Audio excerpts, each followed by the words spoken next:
So, pa-car wash muna tayo. Ayan. So, ito po yung i-display natin sa mall.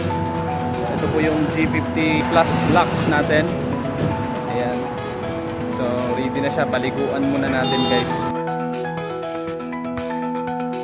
Tapos na ang ating car wash. Ayan. So, papagas na muna tayo.